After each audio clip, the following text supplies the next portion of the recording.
Сегодня на обед вкусный, сытный и полезный суп. Готовить сегодня буду из маша. Мне нравится из него варить супы, потому что он готовится очень быстро. А суп из него получается сытный и наваристый. Маш промываем, заливаем водой и ставим вариться. В это время займемся овощами. Нарежем картофель.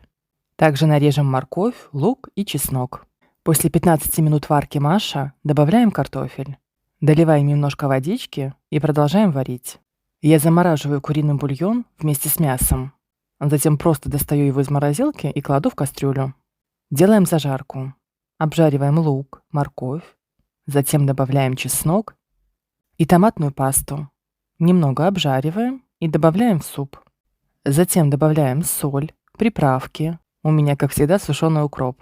Даем покипеть, и наш вкуснейший, сытный, наваристый супчик готов. Приятного аппетита!